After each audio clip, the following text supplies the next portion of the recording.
Hello everyone, welcome to the channel of KV Teachers Guild. So students, today in this video we are going to do a quiz of class 5th English chapter Around the World. Chapter में इससे पहले आपको पढ़ा चुकी हूँ, पूरी NCERT explanation करा चुकी हूँ. हमने एनसीईआरटी के क्वेश्चन आंसर्स भी कर लिए थे, एक्स्ट्रा वर्कशीट भी की थी, एक आपको जर्नी बताई हुई है. एक्चुअली ये एक बहुत बड़ी नॉवल है, around the world in 80 days ये नाम है इसका. इसके ऊपर मूवीज़ भी बनी है कि किस तरीके से 80 दिनों में एक पर्सन जो है, नाम आपको पता होगा, फिलियास जो है वो पूरी दुनिया का चक्कर लगाते हैं 80 दिनों के अंदर. अलग अलग जो आपके ट्रांसपोर्ट के जो मीन ऑफ ट्रांसपोर्ट होते हैं वो यूज़ करते हैं. तो इसमें आपको एक एक्सट्रैक्ट दिया हुआ है उसका, उनकी ट्रेन जर्नी का, सिर्फ किस तरीके से वो ट्रेन में कहाँ से कहाँ जाते हैं, रास्ते में क्या प्रॉब्लम्स आती है, किस तरीके से वो उनको ओवरकम करते हैं. एक एडवेंचरस जर्नी है काफ़ी. सो होपफुली पढ़ने में आपको मज़ा आया होगा. एंड नाउ लेट्स सी कि कितने अच्छे से चैप्टर आपको याद है, कितने अच्छे से चैप्टर आपने समझा है, ये हम देखेंगे आपकी इस क्विज़ के through. I think 20 around questions होंगे इसके, तो 1 to 20 नंबर्स लिख लीजिए अपनी बुक पर. 18 to 20 होंगे, आई एम नॉट श्योर, देखते हैं अभी. But before that, if any child is new to the channel, video के नीचे देखिए राइट साइड में रेड कलर से सब्सक्राइब लिखा होगा, चैनल को सब्सक्राइब कर लीजिए, बेल आइकन को प्रेस कर लीजिए, सो दैट नेक्स्ट टाइम कोई भी वीडियो आपकी क्लास की आती है तो you don't miss that. Okay, first question is the train goes from dash to dash. Train जो है वो कहाँ से कहाँ तक जा रही थी आपके चैप्टर में. आपके ऑप्शंस हैं: ए सैन फ्रांसिस्को से न्यूयॉर्क जा रही थी, बी टोरंटो से सैन फ्रांसिस्को जा रही थी, सी न्यूयॉर्क से जमाइका जा रही थी. ट्रेन की जो जर्नी है जो उन्होंने कवर की, राइटर ने, ट्रेन किस स्टेशन से कहाँ तक वो जा रही थी, from San Francisco to New York, Toronto से सैन फ्रांसिस्को, या फिर न्यूयॉर्क टू जमाइका. जो भी आपका आंसर है ABC लिखते रहिए, वीडियो के एंड में मैं आपको सारे करेक्ट आंसर्स बता दूंगी. नेक्स्ट क्वेश्चन है: first time the train stopped because. Train 3 बार रुकती है, तीनों रीजंस आपको ऑप्शंस में दिए हुए हैं, लेकिन आपको ये पता होना चाहिए पहले कौन सा रीज़न है, दूसरा कौन सा है और तीसरा कौन सा है. ओके, आप चाहे तो कमेंट सेक्शन में मुझे बता भी सकते हैं कि फर्स्ट रीज़न इज़, मान लीजिए C, second is B, third is A. मैं सिर्फ हिंट बता रही हूँ, ये मैं गलत आंसर बताया वैसे मैंने. खैर, आप बताइए पहली बार क्यों रुकी थी. Because some robbers stop the train. कुछ जो रॉबर्स थे, चोर जो थे, उन्होंने ट्रेन को रोका था. B, a herd of buffaloes was passing. एक बफेलोज का जो हर्ड था, ग्रुप, झुंड जो था, वो पास कर रहा था ट्रैक के ऊपर से. या फिर the track were broken. Tracks जो थे वो ब्रोकन थे, जो रेल की जो पटरियाँ थी वो टूटी हुई थी. यही 3 रीज़न है जिसकी वजह से ट्रेन तीनों बार रुकी. बट इसमें पहले बार किस वजह से रुकी? रॉबर्ट्स की वजह से, बफेलोज की वजह से, भैंसों की वजह से, भैंसों के झुंड की वजह से, या फिर ट्रैक्स ब्रोकन होने की वजह से. Third question is the bridge fail with a crash into the river. जो ब्रिज है वो क्रैश कर जाता है, रिवर में गिर जाता है. तो क्या रीज़न, कब गिरता है? When after the train had pass through. जब ट्रेन पास हो जाती है उसके बाद गिरता है. While the train was still on the bridge. Train bridge के ऊपर ही होती है, पास कर रही होती है, तब गिर जाता है. या फिर before the train passed over the bridge. Bridge pass करने से पहले ही वो गिर जाता है. रिवर में जो ब्रिज है टूटा हुआ होता है, वो गिर जाता है कब? ट्रेन के पास करने से के बाद. पास करती है स्टिल ऑन द ब्रिज तब, या फिर आफ्टर, सॉरी बिफोर, पहले. Okay, fourth question is the train passed over the. Train किसके ऊपर से पास होती है? आपके ऑप्शन हैं: A Hudson River, B East River, या फिर C Medicine River. In fact bridge का नाम भी रिवर के नाम पे ही है, रिवर का नाम है, फिर पीछे बो लगाया हुआ है, जैसे कि हुडसन बो, ईस्ट बो, मेडिसिन बो, है ना. तो बताइए ट्रेन किस रिवर के ऊपर से पास हुई थी, जिसके ऊपर वो ब्रिज बना हुआ था, जो कि टूटा हुआ था, और पास होने के बाद पूरा ही टूट जाता है, गिर जाता है उसके अंदर, रिवर के अंदर. हुडसन रिवर थी, ईस्ट रिवर थी, या फिर मेडिसिन रिवर थी. Fifth question is the highest point of the journey was about how many feet about the sea level. Train इस चैप्टर में बहुत ही अलग अलग जगहों से गुजरती है, माउंटेन्स के ऊपर से भी, इनफैक्ट जो ब्रिजेस से, माउंटेन्स में जो वाइडनिंग रोड जो होती है उनके ऊपर से भी जाती है. तो हाईएस्ट पॉइंट बताइए जो वो सबसे ऊपर गई, कितने फीट ऊपर था वो? 2475 फीट, 2525 फीट, या फिर 2524 फीट. ये काफ़ी डिफिकल्ट क्वेश्चन है क्योंकि एग्जैक्ट लर्न करना थोड़ा सा मुश्किल है, बट चलिए आपको पता है तो बहुत अच्छी बात है, नहीं तो एंड में आपको बता ही दिया जाएगा. हाईएस्ट पॉइंट कितना था? 2475, 7525, या फिर 7524. Sixth question is when the train gave a shrill whistle. Train जो है श्रिल कानों को चुभने वाली ज़ोर से एक विसल देती है and broken with a jerk, और एक जर्क के साथ, एक धक्के के साथ एकदम से ब्रेक लगाती है एंड केम टू हॉल्ट, और रुक जाती है, हॉल्ट मतलब रुकना। Who came to see what the matter was, कौन आता है देखने के लिए कि क्या मैटर है, क्या प्रॉब्लम है, क्या हुआ है। आपके ऑप्शंस हैं ए अ फ्रेंच पैसेंजर, एक फ्रेंच पैसेंजर आता है, एन ऑस्ट्रेलियन पैसेंजर, एक ऑस्ट्रेलियन पैसेंजर आता है, या फिर एन अफ्रीकन पैसेंजर, एक अफ्रीका का पैसेंजर आता है। ये जो पैसेंजर है ये एक्चुअली में इनका कंपेनियन भी था, इनके साथ ये भी गया था 80 डेज़ की जर्नी पर, और काफ़ी ब्रेव इसको बताया गया है चैप्टर में, क्योंकि जिस तरीके से ये जो लास्ट में रीज़न था ट्रेन के रुकने का उसको ओवरकम करता है, जो कि वहाँ की ट्राइब अटैक कर देती है, उससे बचाता है ट्रेन को, वो सही में बहुत एक ब्रेव मूव था इनका। तो ये कौन थे? एक फ्रेंच के पैसेंजर थे, ऑस्ट्रेलियन पैसेंजर थे, या फिर अफ्रीकन पैसेंजर थे। ट्रेन के रुकने पर जो सबसे पहले बाहर आते हैं देखने के लिए, उसका आंसर आपको देना है यहाँ पर। 7th क्वेश्चन है आपका, after crossing the bridge who attacked the train, जब ब्रिज को क्रॉस करने के बाद, यानी कि आखिरी बार जो अटैक होता है ट्रेन के ऊपर, वो कौन करता है? आपके ऑप्शंस हैं इंडियंस, एंशिएंट इजिप्शियन, या फिर सियोक्स इंडियंस। चैप्टर में इंडियंस का जिक्र ज़रूर हुआ है, लेकिन वो रेड इंडियंस हैं। हम इंडियंस और रेड इंडियंस बिल्कुल डिफरेंट दो कंट्री के लोग हैं। इंडिया का रेड इंडियन से कुछ लेना देना नहीं है।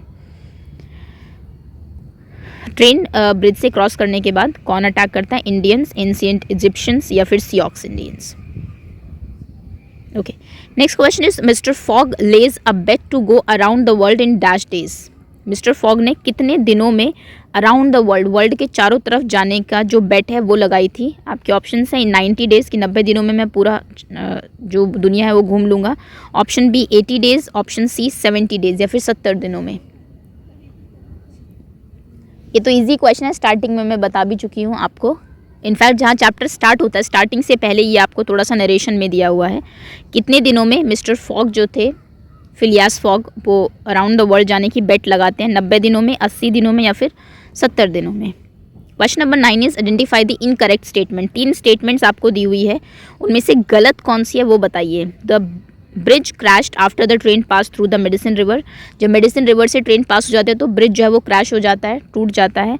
अ herd of cows stop the train. एक गायों का जो हर्ड होता है, झुंड होता है, वो स्टॉप करता है ट्रेन को। The train was attacked by 100 of Sioux Indians. Hundreds of Sioux Indians, जो रेड इंडियन ट्राइब है वहाँ की, अमेरिका की, वो अटैक करती है ट्रेन के ऊपर। कौन से स्टेटमेंट गलत है इन तीनों में से? Next question is the train goes from which ocean to which ocean. इसमें ट्रेन किन 2 ओशियंस को ज्वाइन करती हैं? आपके ऑप्शंस हैं Pacific to Atlantic ocean, Atlantic to Pacific ocean, या फिर Pacific to Indian ocean. I think आप वर्ल्ड का मैप देखेंगे तो ज़्यादा अच्छे से आपको क्लियर हो पाएगा। पैसिफिक ओशन से अटलांटिक ओशन को तक ये ट्रेन जा रही थी। अटलांटिक ओशन में नहीं जा रही थी, कनेक्ट कर रही थी इन 2 को। जैसे बीच में कोई कंट्री है, इधर एक आपका ओशन है, इधर कुछ एक है। जैसे हम इंडिया की बात करें, बे ऑफ बंगाल और अरेबियन सी जो है आपका, उसको जो करती है ट्रेन मिलाती हुई, है ना। तो ऐसे ये वाली ट्रेन पैसिफिक से अटलांटिक जा रही थी, अटलांटिक से पैसिफिक, या फिर Pacific to Indian ocean. Next question is what was the most difficult part of the journey. उन्होंने जो चैप्टर में आपके राइटर जो है उन्होंने क्या कहा है उन्होंने कि ये सबसे डिफ़िकल्ट पार्ट था जर्नी का। तो कौन सा था? क्रॉसिंग द ब्रिज, ब्रिज को क्रॉस करना सबसे मुश्किल था। Going through the tunnel, tunnels के अंदर से जाना बहुत मुश्किल था। या फिर crossing the steep mountain, steep बिल्कुल जो माउंटेन्स थे, एक होते हैं ऐसे माउंटेन्स उन पर चढ़ना फिर आसान होता है, एक होते हैं ऐसे माउंटेन्स खड़े हुए बिल्कुल, स्टीप बोलते हैं इनको। स्टीप माउंटेन्स को क्रॉस करना सबसे ज़्यादा मुश्किल पार्ट था। Most difficult part of the journey was to cross the bridge, to go through the tunnel, to cross the steep mountains. Okay, 12th question is choose the correct opposite word of moving forward. moving forward का correct opposite word बताइए। moving downward, moving backward, moving upward. forward मतलब होता है आगे, moving forward का opposite moving downward, moving backward, moving upward. Okay, opposite of word steep is. Steep का opposite बताइए क्या होता है। उससे पहले आप मीनिंग समझ लीजिए। स्टीप मतलब होता है बिल्कुल स्टैंडिंग स्लोप। स्लोप्स होते हैं ऐसे, जैसे ये एक स्लोप है, ये आराम से आप इससे उतर सकते हैं। और एक स्लोप होता है बिल्कुल ऐसा, तो इसको हम स्टीप स्लोप बोलते हैं। ओके, तो स्टीप का ऑपोजिट क्या होगा? Gentle slope, standing slope, mysterious slope. Mysterious मतलब ऐसे रहस्यमयी होता है। स्टीप का opposite gentle, standing, mysterious. Okay, 14th question is what was the name of Phileas's companion? Fogg Phileas के जो कंपेनियन थे, फॉग फिलियास आपके इस चैप्टर में जो जा रहे हैं अराउंड द वर्ल्ड, वो पर्सन है। उनके कंपेनियन मतलब उनके साथी का नाम बताइए, कौन था जो उनके साथ जा रहा था? आपके ऑप्शंस हैं ए पासपोर्टू, बी सियोक्स, सी रॉकी। ये जो तीनों नाम आपको दिए हुए इनमें से एक माउंटेन का नाम है जो चैप्टर में मेंशन हुआ है, ये भी ध्यान रखना। एक आपकी ट्राइब का नाम है और एक उनके कंपेनियन पर्सन का नाम है। फॉग फिलियास के कंपेनियन कौन थे? पासपोर्टू, सियोक्स या फिर Rocky. Okay, 15th question is how did Passepartout saved passengers from Sioux? Passepartout ने पैसेंजर्स को सियोक्स ट्राइब के जो लोग थे, सियोक्स इंडियंस, उनसे कैसे बचाया? आपके ऑप्शंस हैं bye separating engines from the coaches, जो ट्रेन के डब्बे थे, कोचेस जो थे, उनसे इंजन को अलग कर दिया, या फिर by calling nearby station, पास के स्टेशन में उन्होंने फ़ोन किया, by using pistols and rifles, अपनी पिस्टल्स और राइफल से उनका सामना किया, उनको डराया। किस तरीके से पासपोर्टू ने, इन्हीं की मैं बात कर रही थी, जिनको बहुत ब्रेव इसमें दिखाया हुआ है कि वो ट्रेन का दरवाज़ा खोलते हैं, नीचे से ट्रेन के जाते हैं, तो वो क्या करते हैं? इंजन को बाकी कोचेस से अलग कर देते हैं ताकि इंजन आगे पहुंच जाए, वहाँ पर लोगों को पता लग जाए कि कोचेस कहाँ रह गए। स्टेशन के ऊपर आप जानते हैं बहुत सारे पुलिस फोर्सेज होती है, तो इस तरीके से किया। By calling nearby station, पास के स्टेशन पर फ़ोन कर दिया कि ऐसे ऐसे हो गया, ताकि वो वहाँ से फोर्स भेज दे ट्रेन को बचाने के लिए। या फिर bye using pistols and rifles, जो पैसेंजर्स थे उनके पास राइफल्स और पिस्टल्स थी, तो उन्होंने खुद ही उसका सामना कर लिया। Next question is how many days would it take to the train, this is train, TRAIN, train to reach New York? New York पहुंचने के लिए ट्रेन को कितना टाइम लगेगा? कितने दिनों की जर्नी थी ट्रेन में? आपके ऑप्शंस हैं A6, B7, C8। कितने दिन लगते ट्रेन को न्यूयॉर्क पहुंचने में? 6 डेज, 7 डेज, 8 डेज। लेकिन बीच में बहुत सारे हर्डल्स आए तो हो सकता है ज़्यादा भी टाइम लगाओ। वैसे 7 दिन ये सोच के चले थे वहाँ से कि मैं न्यूयॉर्क पहुँच जाऊँगा 7 दिन में। पासपोर्टू बिलोंग टू विच कंट्री? पासपोर्टू किस कंट्री के थे? आपके ऑप्शंस हैं इटालियन थे वो, फ्रेंच थे, फ्रांस के थे, या फिर कोरियन थे, कोरिया के थे। ही बिलोंग टू इटली, फ्रांस या फिर Korea. Okay, and this is your last question, 18th question is the train go through which state with full speed? किस स्टेट को पास करते टाइम ट्रेन को कोई प्रॉब्लम नहीं आई, उन्होंने फुल स्पीड से पास किया? आपके ऑप्शंस हैं ए कनाडा, कनाडा वो फुल स्पीड से पास करते हैं, बी फ्लोरिडा, या फिर सी कैलिफोर्निया। ये आपके United states of America, USA का एक स्टेट है। जैसे इंडिया के स्टेट्स की हम बात करें, उत्तर प्रदेश है, केरला है ना, तो ऐसे USA का एक स्टेट है, अमेरिका के एक स्टेट है जिसमें कि ट्रेन बहुत ईजिली फुल स्पीड से पास करती है। उसके बाद जाते ही बफेलो के हर्ड वाली प्रॉब्लम आती है, फिर आपके ट्रेन का ब्रिज टूटने वाली प्रॉब्लम आती है, उसके बाद आपके सियोक्स इंडियंस की प्रॉब्लम आती है। तो बताइए किस स्टेट में कोई प्रॉब्लम नहीं आती, फुल स्पीड से ट्रेन जाती है? कनाडा में, फ्लोरिडा में, या फिर कैलिफोर्निया में? ओके, एंड ये है आपके आंसर्स। जहाँ पर भी आपने आंसर्स लिखे ओपन कर लीजिए। क्वेश्चन नंबर फर्स्ट का आंसर है A, second B, third A, fourth C, fifth C, sixth A, seventh C, eighth B, ninth B, 10th A, 11th C, 12th B, 13th A, 14th A, 15th A, 16th B, 17th B, 18th C। Out of 18 कितने marks आपके आए हैं? क्योंकि chapter थोड़ा सा मुश्किल है, काफ़ी सारे इसमें फैक्चुअल चीज़ें ज़्यादा है लर्न करने के लिए, तो जो भी क्वेश्चंस रॉन्ग है बैक जाके एक बार चेक ज़रूर कर लीजिए। मैंने कोशिश की है जितने भी पॉसिबल क्वेश्चन चैप्टर से बन सकते हैं, कुछ भी आपके टीचर पूछे इसमें कवर हो जाए आपके इन 18 क्वेश्चंस में।